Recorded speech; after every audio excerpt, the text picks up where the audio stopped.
সময়ের সঙ্গে পাল্লা দিয়ে পাকিস্তানের সাথে সম্পর্কটা স্বাভাবিক করে নিচ্ছে বাংলাদেশ। ৫ আগস্টের পর থেকেই অতীতের তিক্ততা ভুলে সম্পর্ক উষ্ণ করার পথে হাঁটে ঢাকা ইসলামাবাদ।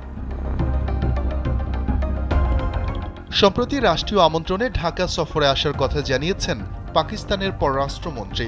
শুধু তাই নয়, প্রধান উপদেষ্টা ডক্টর মোহাম্মদ ইউনূসও পাকিস্তান সফরের আমন্ত্রণ গ্রহণ করেছেন বলে নিশ্চিত করেছেন তিনি। সম্পর্কের এমন সুবাতাসের মধ্যে এবার বাংলাদেশকে আরও একটি সুখবর দিল পাকিস্তান। ইসলামী সহযোগিতা সংস্থা ওয়াইসির বৈজ্ঞানিক ও প্রযুক্তিগত সহযোগিতা সম্পর্কিত মন্ত্রী পর্যায়ের স্থায়ী কমিটি কমস্টেক এবং পাকিস্তানের লাহোর ইউনিভার্সিটি যৌথভাবে বাংলাদেশি শিক্ষার্থীদের ফেলোশিপ দেওয়ার সিদ্ধান্ত নিয়েছে বলে জানিয়েছে পাকিস্তানের প্রভাবশালী সংবাদ মাধ্যম ডন।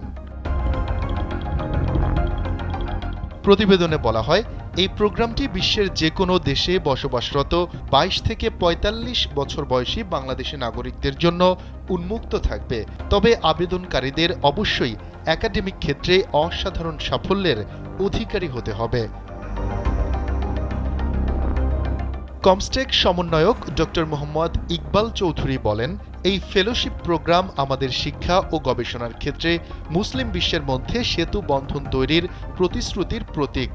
বাংলাদেশি শিক্ষার্থী ও গবেষকদের ওপর বিনিয়োগের মাধ্যমে আমরা এমন এক প্রজন্ম তৈরি করতে চাই যারা বর্তমান সময়ের চ্যালেঞ্জ মোকাবেলা করতে সক্ষম।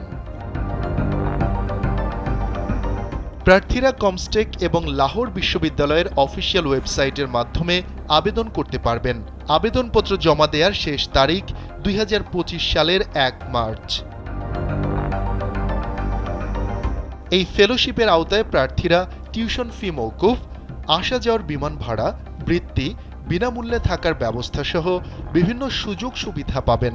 এই ফেলোশিপ প্রোগ্রাম উভয় দেশের মধ্যে শিক্ষার ক্ষেত্রে সহযোগিতা এবং সম্পর্ক উন্নয়নের ক্ষেত্রে একটি নতুন দিগন্ত উন্মোচন করবে বলে আশা করা হচ্ছে।